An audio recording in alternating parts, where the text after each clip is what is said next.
바울과 바나바의 다툼이라는 말씀으로 하나님 말씀 증거하도록 하겠습니다. 우리가 사도행전의 특징을 보면 특별히 누가는 우리가 기록되었을 때 초대교회의 허물이 될 수 있는 부분이 있잖아요. 그런 거를 전혀 감추지를 않습니다. 누가의 기록의 특징을 보여주는 아주 중요한 장면이고, 이것은 그 앞전에 헬라파 유대인과 히브리파 유대인들의 그 다툼으로 인해서 집사를 뽑게 되는 그 과정에 그들의 심한 다툼, 서로 간에 심한 다툼이 있었다라는 것을 그대로 드러내고, 여기에서도 사실상 사도행전에서 제일 중요한 지도자면 바울이고 바나바가 둘째가라면 서러울 정도로 중요합니다. 바울을 세운 것도 바나바였고, 둘 다 굉장히 중요한 인물인데 그 둘이 사역에 있어서 의견이 맞지 않아서 다투는 모습도 전혀 가감 없이 숨기지 않고 그대로 드러내는 모습을 볼 수가 있습니다. 우리가 여기에서 알 수 있는 것처럼 사도행전은 사람들이 어떻게 행했고 그 사람들로 인해서 교회가 이렇게 세워졌다라는 걸 말하는 게 아니다라는 거예요. 정확하게 이것은 그 사람들의 그런 삶의 순종에 대한 부분이 하나님에 대해서 순종이 바로 나타났을 때는 하나님께서 더 큰 능력으로 세워주시고, 혹 그들이 순종에 있어서 바로 되지 않았을 때도 그 사역에 있어서 하나님의 뜻이 절대 부러지지 않고 하나님의 뜻이 절대 실패되지 않는다라는 것을 보여주는 중요한 장면입니다. 우리는 그래서 사도행전을 말 그대로 사도들이 어떻게 했는가에 대한 부분을 가지고 표현할 수도 있지만, 사도행전을 보통 이렇게도 말합니다. 성령행전이라고 말합니다. 하나님께서 어떻게 사역하셨나, 하나님께서 사람을 어떻게 이끄시고 어떻게 붙드시고 어떻게 역사하시는가, 어떻게 변화시키시는가, 이걸 보여주는 장면입니다. 오늘 본문에서 우리는 이제 바울하고 바나바가 다퉜다, 이 제목에서 제가 이걸 딱 넣은 이유는 보통 여기에 초점이 맞춰지잖아요. 여기도 초점이 맞춰지지만 사실은 오늘 이 본문에서 우리가 봐야 될 것은 그런 초대교회의 부끄러운 사건을 통해서도 하나님께서 어떻게 일하셨는가, 그리고 그 안에서 하나님께서 어떤 변화를 보여주셨는가를 좀 제대로 봤으면 좋겠습니다. 먼저 36절에 보시면 며칠 후에, 그러니까 1차 전도 여행이 끝난 후입니다. 1차 전도 여행이 끝나고 나서 그 다음에 예루살렘 교회에 보고를 하러 갔고, 그 안에서 이제는 더 이상 그 자기들이 예루살렘 교회에서 왔다라고 하면서 예수님도 믿지만 할례도 받아야 되고 다른 여러 가지 율법적인 부분을 행해야 된다라고 말하는 거짓 선지자들, 거짓 이제 증거자들에 대해서 이제 공식적인 선언으로서, 공식적으로 그렇지 않다, 공식적으로 오직 예수 그리스도를 믿는 것과 거기에서 이제 앞서 우리에게 보여줬던 그 요긴한 네 가지를 지키게 하는 것, 우상의 더러운 것과 음행과 목매어 죽인 것과 피를 멀리하는 것에 대한 부분만 우리가 지켜나가면 된다라는 부분을 정확하게 짚어주고 나서, 그 사건이 이제 굉장히 중요한 사건이에요. 이거를 제가 지난주에도 말씀드렸지만 이것은 기독교의 1차 종교회의입니다. 공식적인 1차 종교회의예요. 그래서 그 종교회의가 마치고 얼마 지나지 않은 시점입니다. 않은 시점에서도 바울과 바나바는 바로 또 사역을 위해서 자기들의 인생을 낭비하지 않고 헌신하는 거예요. 조금의 시간도 허비하지 않고 바로 또 사역의 자리로 갑니다. 우리가 사역을 감당하다 보면 지칠 때가 있어요. 보통 그 지칠 때가 하나님께서 주시는 은혜를 분명히 깨달으면서도 그 사역에 대한 부분에 결과적인 부분을 사람이기 때문에 안 원할 수가 없어요. 당연히 교회도 부흥됐으면 좋겠고 사람들이 차고 넘치고 또 그 안에서 사랑이 넘치고 서로 섬김이 있고 서로 교제가 있고 이런 충만한 은혜가 누려지는 그 예배를 누구나 다 바랍니다. 근데 이게 좀처럼 그렇게 되지 않을 때, 그게 사회적인 환경이 됐든 아니면 성도들의 문제가 됐든 아니면 교회를 떠나는 사람들로 인해서 교회가 공석이 생기는 부분이 됐든 인원이 주는 부분이 됐든 여러 가지 교회에 나타날 수 있는 많은 문제들이 있죠. 그 그 문제들을 통해서 이것들이 막혀질 때, 특별히 이제 코로나를 통해서 저희가 지금 벌써 몇 년째 지금 이러고 있지 않습니까? 이런 일들을 사실상 사람이 감당할 수 없어요. 아니 뭐 좋은 목회자를 뽑아놨다고 이 코로나 상황을 막을 수 있는 게 아니잖아요. 그리고 떠나가는 성도들에 대해서 막을 수가 있는 게 아닙니다. 그리고 교회 안에서 다툼을 누가 막아요? 막을 수가 없습니다. 이 지금 오늘 본문에서도 나타난 것처럼 의견이 안 맞았을 때 바울하고 바나바도 싸워요. 그거 사람이 막을 수 있는 게 아닙니다. 이 부분들을 우리는 그러면 어떻게 바라봐야 되냐면, 하나님께서 그 상황 가운데에서도 우리를 변화시켜 주시고 그 환경 가운데 하나님이 하나님의 뜻을 이루어 주셔서 합력해서 선을 이루는 상황으로 이끌어 주시기를 바라는 수밖에 없어요. 우리는 그걸 붙드는 겁니다. 그렇지 않으면 개인이 감당할 수 있는 내용이 없습니다. 교회를 사람이 세우는 것 같지만 교회는 사람이 세우지를 못해요. 하나님께서 세우시는 그 놀라운 능력을 우리는 같이 경험하고 같이 목도하고 그 하나님의 걸어가시는 발자취 가운데 우리는 그 보조를 맞춰서 같이 걷는 것뿐입니다. 아무리 뛰어난 자도 아무리 능력이 있는 자도 우리는 하나님 앞에 한낱 피조물이고 사람일 뿐이라는 것을 밝히 깨달아야 됩니다. 그래서 하나님께서 우리에게 그래도 요구하시는 바에서 우리가 절대로 놓치지 말아야 될 것은 뭐냐면, 우리가 연약해서 그 안에 문제도 있을 수 있지만 아무리 어려운 상황 가운데서도 뭘 놓으면 안 됩니까? 사역을 놓으면 안 된다는 거예요. 우리 성도는 예배를 놓치면 안 된다는 거예요. 하나님께서 내게 맡기신 이 교회를 세워나가고 이 교회를 지켜나가고 이 교회의 자선 만대에 이르기까지 하나님의 말씀 앞에서 세워지는 교회로 하기 위한 그 각오, 그 사명을 절대 놓쳐서는 안 된다는 거예요. 그걸 우리는 사명을 지켜나가고 유지해나가고 붙들어 나가는 놀라운 역할을 감당하는 자들입니다. 그래서 여기에서 보시면 결국에는 동역자의 문제가 발생되는 거거든요. 어떤 사건으로 되냐면, 바나바는 먼저 말한 거예요. 이미 바나바가 마가라는 요한도 데리고 가고자 했다라고 얘기하는 것은 바나바가 먼저 염두에 둔 거죠. 마가가 그 18절에 나오는 것처럼 바울은 밤빌리아에서 자기들을 떠나 함께 일하러 가지 아니한 자를 데리고 가는 것이 옳지 않다 하여, 지금 이게 무슨 얘기냐면 이 마가와 1차 전도 여행 때부터 같이 간 겁니다. 왜냐면 이 마가의 집이 되게 유력한 집안이에요. 유력한 집안이고 우리가 알다시피 바나바의 조카입니다. 바나바의 조카이기도 하고 되게 유력한 집안이기 때문에 또 그 안에서 이 집안 전체가 믿음으로 바로 선 집안이에요. 믿음으로 훌륭하게 바로 선 집안입니다. 그러다 보니까 바나바는 자기 조카 믿음 좋은 마가를 이 전도 여행 가운데 훈련시키고자 하는 마음이 있었던 것 같아요. 그리고 바나바가 바울이 얼마나 훌륭한 이 말씀의 교사고 사도인 것을 알고 있었기 때문에 같이 그 사역 가운데 하나님 앞에 헌신하는 일에 있어서 훈련시키고자 하는 그런 마음가짐을 가지고 1차 전도 여행 때부터 마가를 데려간 것 같습니다. 마가도 대단한 게 어린 나이에도 불구하고 그 전도 여행, 우리가 생각하는 여행이 아니에요. 이때 당시에 전도 여행이라는 것은 모든 사람이 다 알고 있습니다. 죽음을 각오해야 되는 거예요. 당시에는 여행이라는 개념이 우리가 생각하는 여행하고는 완전히 다른 겁니다. 우리가 선교한다라고 하는 것은 당시로 생각해 보면은 그건 지금의 이 여행, 그 전도 여행, 보통 일반적으로 단기 선교 트래블을 한다거나 뭐 단기 선교를 한다거나 뭐 몇 기간을 정해놓고 그것도 중간 중간에 다시 돌아와서 이렇게 하는 이런 정도의 선교가 아니에요. 이때 당시에는 하다못해 선교가 아닌 여행만 가더라도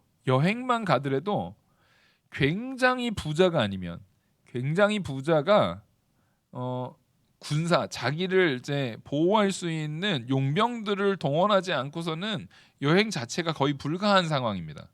왜냐하면 위협이 엄청 심해요. 이때는 더 심했고 이 이후에도 그래도 굉장히 근대로 넘어오는 1700년대, 1800년대에도요. 여행이라는 것은 굉장히 귀족에게만 국한되는 부분이거든요. 그래서 우린 요즘에 이제 캐리어 있잖아요. 이렇게 여행 갈 때 바퀴 달려서 끌고 다니는 그런 큰 가방들이 요즘에는 되게 흔하게 아무나 가지고 있는 가방이지만 그 굉장히 유명한 고급 가방 브랜드의 대부분은 그 옛날에 여행 가방에서 시작됐습니다. 그 뭐 루이비통이나 이런 것도 과거에 그 여행 캐리어 만들던 회사가 지금 고급 가방 만드는 고급 백 회사로 바뀌는 거예요. 왜냐면 그때 당시에 이 가방 큰 여행이라 한다는 것은 비용이 굉장히 많이 들고 그리고 거기에 아무리 많이 비용을 들여도 위험이 도살입니다. 근데 이 바나바와 바울이 전도 여행을 몇 차에 걸쳐서 하거든요. 그리고 계속 선교를 해요. 그러니까 당시에 이 선교를 했던 신앙인들이 얼마나 하나님의 귀한 진리의 말씀을 증거하기 위해서 자기의 목숨을 아끼지 않고 내놓았는지를 보여주는 장면이에요. 거기에 우리는 마가를 너무 우습게 보면 안 되는 게 마가는 물론 1차 전도여 때 첫 번째 전도 여행 때 실패는 자기 스스로 너무 힘들어서 중간에 포기는 했다 할지는 몰라도 불을 보듯 뻔한 위험 요소인 거예요. 너무나도 어렵다라는 걸 너무나 당연히 알 수 있는 상황에서도 거기에 내가 참여하겠다라는 마음을 가졌다라는 거예요. 우린 그거를 절대 가볍게 봐서는 안 됩니다. 여러분, 하나님께서 누구를 귀히 쓸까요? 하나님께서 귀히 쓰는 사람들 보면은요. 처음부터 잘했던 사람은 아니에요. 멋모르고 하나님 사역 가운데 일단 달려드는 사람을 하나님께서 나중에 실력도 주시고 능력도 주시고 나머지 사람들도 붙여주시고 채워주시는 것 같아요. 그게 굉장히 중요한 요소입니다. 일단은 하나님의 말씀이면 정직하고 거룩하고 이게 하나님 거니까 하나님의 일이니까 내가 좀 손해를 보더라도 마땅히 손해를 보겠다라고 하고 먼저 달려드는 거예요. 그러니까 다 재가면서 내 거 생각하고 내가 이익이 있나? 여기보단 여기가 낫나? 둘 중에는 어디가 낫나? 어디가 더 내가 살기가 좋은가? 어디가 더 환경이 좋은가? 어디가 더 그런 부분들이 더 좋은 요소가 있는가를 재면서 하기 시작하면 하나님의 일은 아예 시작도 못합니다. 우리는 성도고 각자 생활을 하지만 그와 함께 사역을 하는 사역자들입니다. 하나님께서 나를 성도로 불렀다라는 건 우리를 나실인으로 선택하신 거예요. 완전히 성별해서 부른 거예요. 그러면 일단 재지 마십시오. 재지 말고 하나님 앞에 엎드리고 내가 먼저 하나님 앞에 먼저 낮아지고 섬겨야 되는 일이 있으면 내가 먼저 섬기고 다투는 일에 화해해야 되는 일이 있으면 내가 먼저 고개 숙이고 내가 먼저 사과하고 혹은 누군가를 도와줘야 될 일이 있으면 내가 먼저 힘쓰고 교회에서 봉사해야 될 일이 있으면 내가 먼저 두 팔 걷어붙이고 나서는 그런 모습을 우리는 반드시 가져야 됩니다. 그렇게 하다가 조금 부족할 수 있어요. 조금 삐걱댈 수도 있어요. 조금 연약할 수도 있어요. 뭐 어떻습니까? 우리는 원래 그런 자들인데. 우리가 언제 안 그런 적이 있습니까? 여러분 앞으로는 안 그럴 것 같으세요? 아니에요. 우리는 언제나 그런 자들입니다. 언제나 연약할 거고요. 언제나 삐걱거릴 거고요. 언제나 부족할 거예요. 그럼에도 불구하고 우리 옆에는 그 언제나 하나님도 함께 계실 거예요. 그러니까 걱정 않고 나가는 겁니다. 일단 여기에서 바나바는 기본적으로 자기 성향을 그대로 드러냅니다. 바나바와 바울이 다툴 수밖에 없었던 상황은 바나바와 바울의 성향이 너무 다르기 때문에 그래요. 바나바는 기본적으로 아무도 받아주려고 하지 않았던 바울을 가장 중요한 사역의 중심으로 끌어들인 다른 사람들을 다 설득해서 다른 사람들이 사도들도 바울에 대해서 어떻게 생각했습니까? 원수로 생각했습니다. 복음의 원수, 절대 상종할 수 없는 나쁜 놈이었어요. 근데 그 바울을 바나바가 제일 먼저 알아보고 그러니까 바나바는 기본적으로 그 이름의 뜻과 같이 위로의 아들이에요. 그 사람을 깊이 이해하려고 하고 깊이 사랑하고 그 사람을 품으려고 하고 그 사람의 단점이 있어도 그 사람의 장점을 발견해내서 그 사람을 결국에는 하나님의 귀한 일에 쓰임받을 수 있는 사람으로 훈련시켜내는 인물. 가장 이상적인 것 같아요. 사실은 바울과 같은 능력으로서 쓰는 사람이 있지만 그런 능력자는 한국 교회 전체를 통틀어도 한 명이나 있어도 대단할 것 같아요. 근데 한국 교회가 왜 이렇게 어렵나 하면 바나바가 너무 적어서 그래요. 우리 교회에 바나바가 한 명 있으면 영학교회는 완전히 달라질 줄 믿습니다.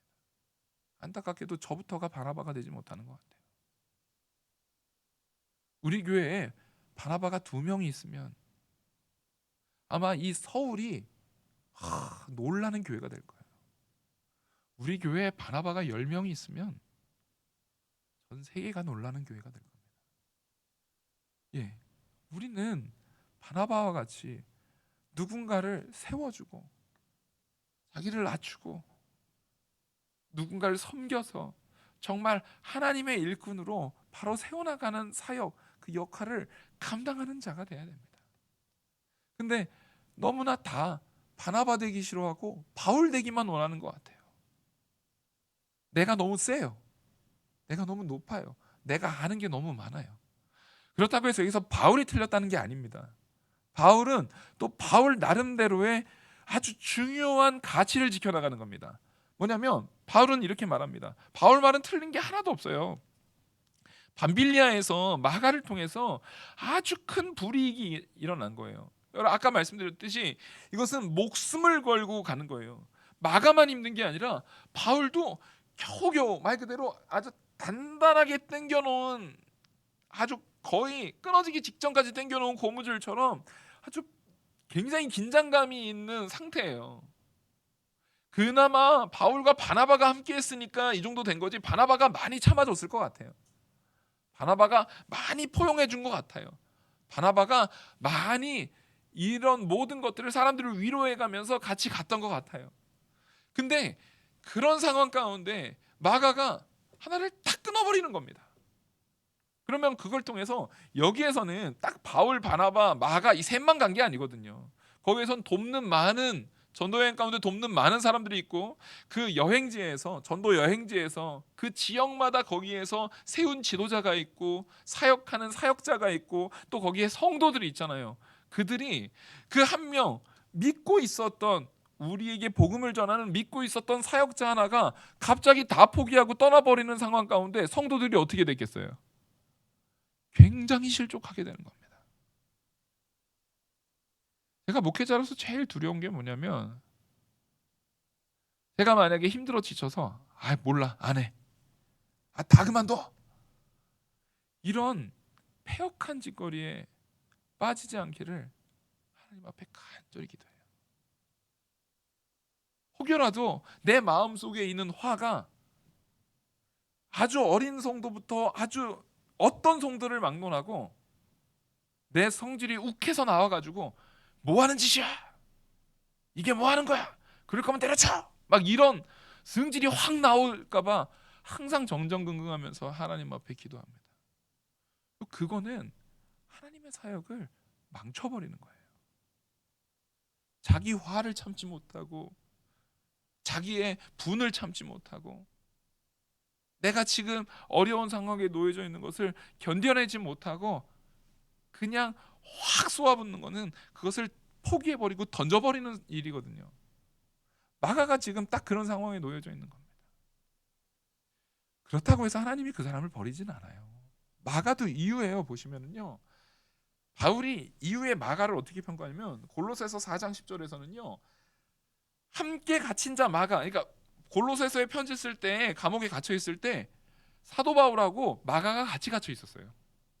마가는 나중에 자기의 목숨을 내놓으면서 감옥에 갇히기까지 순종하는 자로 같이 세워집니다.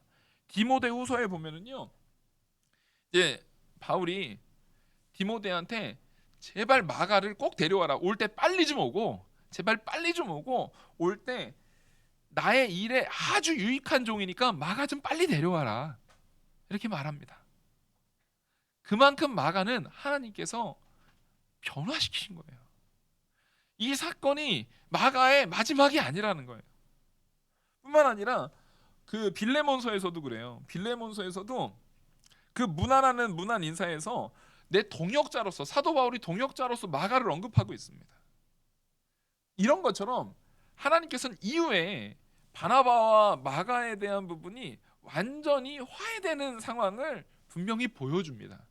그리고 이후에 마가가 얼마나 어려운 일 가운데에서 정말 바나바를 통해서 완전히 버려짐을 당하는 것이 아니라 바나바를 통해서 다시 수용되어서 바나바가 그 사람을 다시금 잘 세우고 잘 위로하고, 위로의 아들과 같이 잘 위로하고 잘 세우고 잘 양육시켜서 나중에는 결국에는 바울이 인정할 수밖에 없는, 바울과 함께 오게 갖추고 바울이 나에게 너무 필요한, 사역에 있어서 가장 요긴하고 가장 귀한 일꾼으로서 인정하는 마가로 하나님이 세우신다라는 거예요.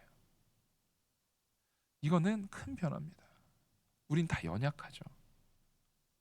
하지만 그럼에도 불구하고 지금 내가 이 순간에 다 못하겠어, 다 그만둬, 힘들어, 나도 더 편한 거 하고 싶어, 더 좋은 데서 그냥 이런 거 고민 같은 거 안 하고 힘든 거 그만하고 그냥 내가 편한 곳에서, 내가 쉬운 곳에서, 내가 살기 좋은 곳에서 하고 싶어 라는 그런 마음을 우리는 절대 그 유혹에 빠지지 않아야 돼요. 한번 마가처럼 실수할 수 있습니다. 마가처럼 이런 실수 가운데 넘어질 수 있어요. 하지만 하나님께서 다시 기회 주셨을 때 그게 2번, 3번 되어지는 것은 굉장히 큰 악입니다. 굉장히 큰 허물이고 큰 악이에요. 하나님의 이름을 아주 모독하는 짓이에요. 우리가 마가와 같이 정말 결국에는 하나님께서 우리를 이렇게 세워나가시려고 하나님께서 절대 포기 안 하시고 나를 붙드시고 계신다라는 것을 깊이 그 사랑을 깨닫고 하나님 말씀 앞에 순종해 나가면서 변화되려고 힘쓰는 우리가 되어야 됩니다. 그래서 우리는 바울과 바나바의 다툼 가운데 마가의 이 변화를 꼭 마음에 새기셨으면 좋겠습니다. 그리고 이 다툼 가운데 우리가 알아야 되는 것은 바나바와 같이 크게 품는 사람이라 할지라도 자기가 이 사람을 세워야 되겠다라는 이 마음가짐에 있을 때와, 또 바울도 마찬가지예요. 바울이 세우려는 것도 아까 이 사역이 절대 훼손되지 않게 하려고, 바울은 지금 누구를 먼저 생각하는 거냐면 성도 먼저 생각하는 사람이에요. 그 마가의 문제 때문에 실족하는 성도들, 어려움 당하고 정말 시험 드는 그 사람들에 대해서 어떻게 책임질 거냐, 이게 틀린 말이 하나도 없다니까요. 틀린 말이 하나도 없다니까요. 사실상 이 다툼은 다툼이기도 하지만 교회에 꼭 필요한 사람들의 모습이기도 합니다.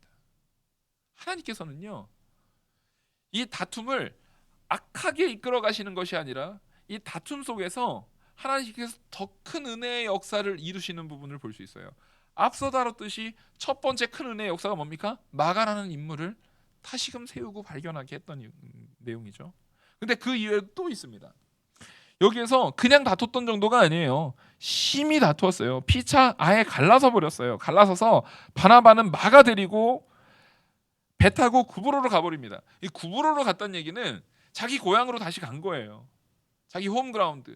거기로 간 데에는, 제가 볼 적에는 이 바나바는 정말 그 마음이 사람을 위로하기 위해 특화된 사람인 게 분명해요. 왜냐하면 지금 마가도 자기 때문에 갈라진 거 압니까 모릅니까? 알고 있어요. 자기 때문에 이 지금 전도 팀이 완전히 깨져버리고 가장 유력한 바울과 바나바가 찢어져 버렸다라는 것을 알고 있습니다. 지금 이 사건 속에서 제일 상심하고 제일 시험 들 사람 누구예요? 마가예요, 마가. 근데 마가를 그래서 바로 선교지, 바로 어려운 선교지로 가는 것이 아니라 집으로 데려가는 거예요. 하나님께서 우리를 보시면 엘리야가 하나님의 놀라운 역사, 정말 불이 내려와 가지고 물을 가득 부어놓은 그 재물을 다 불살라서 싹 받으시는, 그리고 하나님께서 그 바알과 아세라 선지자들을 싹 진멸시키시는 그 놀라운 역사를 보고서도 바로 시험에 들어버립니다. 이세벨이 엘리야 너 내가 반드시 죽여버린다, 그 말에 시험 들어가지고 낙심되어 있습니다. 그때 하나님께서 엘리야를 야 더 열심히 일해, 더 열심히 일해서 잊어버려, 그게 아니에요. 위로해 주세요. 먹이시고 마사지하고, 먹이고 마사지하고, 먹이고 마사지하고, 이렇게 해서 위로하는 것처럼 바울은 아직 연약하고 아직 어린 이 마가를 구브로로 데려가서 아마 위로한 것 같아요. 그래서 마음을 추스리게 한 것 같아요. 말씀으로 양육했을 것이고, 거기서 하나님의 역사하심을, 하나님의 정말 귀한 은혜의 역사를 다시금 보여주고, 아마 바울은 그 자리에서 마가로 하여금, 아니 바나바는 마가로 하여금 바울을 나쁘게 생각하지 말라고 잘 가르친 것 같습니다. 왜냐하면 그냥 어린 마음에 바울에 대해서 독한 마음, 미운 마음을 탁 품어버리면 나중에 바울이 마가를 품어도 마가가 바울을 싫어할 수도 있는 거 아니에요. 근데 서로 사역 가운데 잘 섬기고 그렇게 귀한 사역자로서 세워진 거 보면 바나바는 바울이 얼마나 귀한 자인지, 얼마나 귀한 스승인지, 바울이 어떤 의미로 이렇게 했는지에 대한 부분을 알려준 거예요. 이것은 다툼이기도 하지만, 심히 다툼이기도 하지만, 하나님께서 바나바를 통해서 마가를 세우시기 위한 하나의 놀라운 사건, 그리고 하나님께서 바나바를 통해서 하시려는 일이 있고 바울을 통해서 하시려는 일이 또 다른 거예요. 바울을 통해서는요, 일단 당장에 뭐가 이루어져야 되는 겁니까? 교회가 세워져야 돼요. 바울은 그래서 지금부터 이어지는 2차 전도 여행에 이어서 바로 3차 전도 여행까지 갑니다. 그래서 거기에서 많은 인물들을 세워요. 지금 2차 전도 여행 갈 때는 실라를 데리고 갑니다. 실라는 진짜 요긴한 인물이거든요. 실라는 이미 예루살렘 교회 안에 공인받은 사람입니다. 그러니까 검증된 자예요. 하나님께서 바울에게 붙이는 사람들을 보면은요, 초창기에는 검증된 사람으로 붙입니다. 바나바가 그랬고요, 실라가 그렇고요. 이후로도 말씀으로 검증되어져 있는, 이미 충분히 단련이 되고 충분히 검증되어 있는 브리스길라 아굴라 같은 부부도 정말 잘 준비되어 있는 사람들로 붙입니다. 어찌 보면은요, 바울은 바나바보다 실력이 혹은 마음이 연약한 자예요. 바울처럼 사역하면 사역 쉽습니다. 왜요? 교회를 딱 갔는데 준비되어 있는 자들로 교회가 가득가득해요. 척척하면 목사님 이거 아시죠? 이거 아시죠? 이거 다 돼 있습니다. 이거 이렇게 진행하면 될 것 같은데 어떻게 할까요? 이렇게 착착착 돼 있으면 아주 쉽죠. 바울에게는 오히려 하나님께서 그런 사람들만 붙였어요. 근데 바나바는요, 세상에 그렇게 힘든 목회가 없어요. 바울이 가장 최악의 상황에 있을 때 바울 겨우 세워놓는 거예요. 마가가 가장 최악의 상황에 있을 때 마가 겨우 세워놓는 거예요. 바나바는 그런 사역을 했어요. 정말 어려운 사역이죠. 하지만 하나님께서는 그 두 사역을 다 뭐하게 여기십니까? 귀하게 여기십니다. 두 사역 다 너무나 귀한 사역인 거예요. 어떤 목회자는 가는 곳마다 사람이 붙는 사람이 있어요. 가는 곳마다 환경이 척척척 갖춰지고 실력 있는 사람들이 척척척 붙어서 일이 척척척 되어지는 그런 목회자들이 있어요. 어떤 막 개척을 해도 사람들이 막 이렇게 붙어서 막 이렇게 하는 사람들이 있어요. 그건 그거대로 하나님이 귀하게 쓰시는 거예요. 그 사역을 통해서 하나님께서 이루시려는 역사가 있는 줄 압니다. 또 어떤 사역자는 너무나 신실하고 거룩하고 훌륭함에도 불구하고 일이 안 되는 경우도 많아요. 사람들이 그 마음의 진의를 알아봐주지 못하는 경우도 많아요. 그 사람이 어떠한 마음으로 기도하고 어떠한 마음으로 헌신하며 어떠한 마음으로 사랑을 가지고 하는지, 그리고 품으려고 마음속으로 이 뒤에서 조용하게 얼마나 섬기려고 하는지를 몰라봐주는 사람도 많습니다. 그래서 마지막 은퇴할 때까지도 그 사역에 있어서 큰 평가를 받지 못하는 사역자들도 많이 있습니다. 근데 하나님 앞에서는요, 따라하겠습니다. 둘 다 큰 자다. 하나님은 둘 다 크게 쓰십니다. 둘 다 귀히 여기십니다. 둘 다 하나님의 일 가운데 크게 쓰임 받는 자입니다. 우리는 바울에만 너무 초점을 맞춰져 있어요. 하지만 여기에서는요, 바울과 사람을 세워 일으키는 바나바와 또 이미 넘어졌었지만 그럼에도 불구하고 다시금 회복되어서 큰 일꾼으로 세워지는 마가의 모든 모습들이 같이 있는 거예요. 그리고 우린 여기서 또 잊으면 안 되는 게 신라를 잊으면 안 됩니다. 40절 보시면 바울은 신라를 택한 후에 형제들에게 주의 은혜에 부탁함을 받고 떠나 수리아와 길리기아로 다니며 교회들을 견고하게 하니라. 자, 바울이 딱 보니까 바울이 쉬운 사람이에요, 어려운 사람이에요? 같이 사역하기에 지금 바울은 물론 초창기의 바울과 후반기의 바울을 구분해야 됩니다. 사역 초창기의 바울과 사역 후반기의 바울이 구분이 돼요.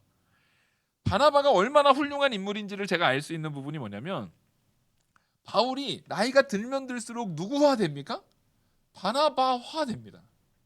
그래서 바울의 노년기에 보면은요, 바울이 누구를 어려서부터 아들처럼 키워냅니까? 디모데를 아들처럼 키워내요. 그거는 딱 누가 하는 사역이에요? 바나바가 했던 사역이거든요. 근데 나중에 바울이 디모데를 키워내고 디도를 키워내고 이렇게 키워냅니다. 좋은 거는 서로 어떻게 해야 되는 거예요? 닮아줘야 되는 거예요. 바나바와 같은 그런 성정이 바울에게 점점 영향을 미쳐서 나중에 후반기에 바울은요, 굉장히 부드러워집니다. 말씀에서는 단호하지만 나중에 점점 뒤로 가면 갈수록 바울의 이 서신서들은요, 사랑이 넘쳐나요. 그 같은 인물이 또 하나 있죠. 사도 요한이 그렇습니다. 사도 요한은 초창기의 사도 요한은 어때요? 우레의 아들이었어요. 나중에는 사랑의 사도가 됩니다. 뒤로 갈수록 사랑을 노래합니다. 예, 이게 바로 하나님께서 성도인 우리가 어떠한 방향으로 사역의 모습이 점점 성장하고 발전해야 되는가를 보여주는 것 같습니다. 근데 그 일에 아직 말 그대로 냉철함과 그런 사명 가운데 있어서 타협이 전혀 없는 어려운 사역자, 힘든 사역자, 같이 사역하면 힘들고 어려운 사역자인 바울을 누가 딱 옆에 붙어가지고 섬겨요? 신라가 섬깁니다. 신라는요, 초창기부터 끝까지 바울을 섬겨요. 아주 훌륭한 자예요. 이게 바로 어떤 겁니까? 겸손한 자예요. 마지막까지 신라 자신이 드러나지 않습니다. 하나님께서 바울을 통해서 이루려는 그 사역에 있어서 끝까지 말 그대로 서포터가 돼요. 저는 참 이 사역이 너무 멋있는 것 같아요. 우리는 바울에 너무 초점을 맞춰져 있지만 바울 하나가 세워지기까지 처음에는 바나바를 통해서 바울을 세웠고, 이후에 신라가 끝까지 바울을 서포트하고, 나중에 바울이 몸의 건강에 대한 부분을 누가가 또 붙어가지고 개인의 의사로서 쭉 서포터를 하고, 이런 일들이 있습니다. 하나님이 바울이라는 놀라운 인물을 세우는 데는 사실상 바울보다 더 훌륭했던 누가 있었습니까? 돕는 자들이 있었어요. 그 돕는 자들이 없었으면 바울도 없어요. 그 돕는 자들이 없었으면 이후에 바울을 도와줄 또 다른 인물을 또 재생산해내지 못했어요. 그 돕는 인물들이 대를 이어서 자기 마가를 또 교육시키고 또 세워서 점점 세웠을 때 하나님께서는 바울을 통해서 이 신약의 서신서의 사실상 거의 전부를, 거의 모든 내용을 기록해내는 놀라운 사역으로 쓰십니다. 또 이 초창기 바울을 통해서 하나님께서 이루시는 역사가 있어요. 초창기의 바울의 이 냉철함을 통해서 초창기의 초대교회 때 뭐가 문제가 있었냐면 아직도 유대교와 그런 유대교와 기독교 사이에서 아직 완전히 되어지지 않은 분명한 선, 바로 우리가 1차 종교여행 때 이방 성도로 할지라도 이제 헬라파 이방 성도로 할지라도 그들에게 예수 그리스도만 믿으면 구원받는다, 다른 짐은 지우지 말자라는 것을 명확하게 세운 것도 누가 세운 겁니까? 바울이 세운 거예요. 그리고 이후에요, 바울이 또 누구를 책망하냐면 뒤에 보시면 바나바와 이 게바, 그러니까 베드로와 바나바가 외식하는, 바나바와 베드로가 외식하는 것을 책망하거든요. 그 갈라디아서 2장 11절에 보시면 게바가 안디옥에 이르렀을 때 책망받을 일이 있기로 내가 그를 대면하여 책망하였노라. 야고보에게서 온 어떤 이들이 이르기 전에 게바가 이방인과 함께 먹다가 그들이 오매 그들이 할례자를 두려워하여 떠나 물러가매 남은 유대인들도 그와 같이 외식함으로 바나바도 그들의 외식에 유혹되었느니라. 지금 바울도 그랬지만, 아니 베드로도 그랬지만 바나바도 여기서 같이 유혹된 것을 갈라디아서에서 기록하고 있어요. 바울은 아무리 지금 베드로하고 바나바는요, 유대 기독교 당시의 초대 기독교 사회에서 가장 유력한 자들 중에 하나예요. 근데 그렇다 할지라도 하나님 앞에 아닌 건 아니라고 정확하게 말해주는 인물로 하나님이 바울의 역할을 세워버립니다. 성경에 기록됐다는 것은 하나님께서 이것을 뭐 하신 거예요? 기뻐하신 거예요. 이것을 필요로, 갈라디아서는 서신서 중에 가장 초기에 기록된 서신서입니다. 하나님께서는 초기 바울의 그 단호함, 그 냉철함, 그 날카로움, 이걸 사용하셨어요. 근데 여러분, 그것만 가지고는 바로 서지 못합니다. 그랬던 바울을 하나님께서는 후기 사역 가운데에서는 물론 복음에 있어서는 냉철하지만 사람을 세우는 일에 있어서 바나바와 같은 부드러움을, 또 정말 형제를 용납하고 사랑으로 품을 수 있는 그 사랑을 그 안에 또 자라나게 합니다. 여러분, 오늘 우리 바울과 바나바의 다툼에 대한 부분을 바로 봤는데 결국엔 이걸 통해서 하나님이 하시는 일은 뭡니까? 분명히 초대교회에 나타나는 허물이에요. 헬라파 과부와 히브리파 과부가 싸워서 나타났던 부끄러움의 역사처럼 이것도 두 중요한 인물들이 싸우는 부끄러운 역사예요. 근데 이걸 통해서 하나님께서는 어떻게 하십니까? 하나님이 계획하신 모든 일을 가장 선하게, 가장 귀하게 하나님의 뜻대로 이루시더라는 거예요. 하나님께서는 거기에 세울 자를 세우고 사역할 자를 사역하게 하고 도울 자를 돕게 하고 하나님께서 섬길 자를 섬기게 하는 놀라운 역사, 결국 합력하여 선을 이루시는 하나님의 역사가 이 사도행전의 역사라는 것을 오늘 말씀을 통해서 보여주고 있습니다. 오늘 이 말씀처럼 우리 영화교회도 정말 바울 같은 복음에 있어서의 철저한 단호함도 있어야 하고, 하지만 더 많은 영역에 있어서 신라와 같은 겸손하게 섬기는 사람들이 있었으면 좋겠습니다. 그리고 바나바와 같이 정말 사랑으로 품고 세워주고 사람을 키워주는 그런 성도가 많은 우리 영화교회가 되기를 간절히 바랍니다. 그리고 지금 당장에는 부족하게 넘어졌다 할지라도 다시금 돌이켜서 하나님의 일에 헌신받아 쓰임받을 수 있는 마가와 같은 정말 회개하고 돌이키는 귀한 믿음, 그것을 갖는 저와 우리 영화교회 모든 성도님이 되기를 간절히 소망합니다. 기도하시겠습니다. 은혜와 사랑이 많으신 하나님 아버지, 오늘 말씀을 통해서 하나님께서 우리에게 주신 이 지혜를 우리가 마음에 품고 그 하나님의 주신 지혜대로 우리 영화교회를 바로 세워나가며 부족함이 없도록 이끌어 주시옵소서. 이 모든 말씀 살아계시는 우리 주 예수 그리스도의 이름으로 기도 올리옵나이다. 아멘. 찬송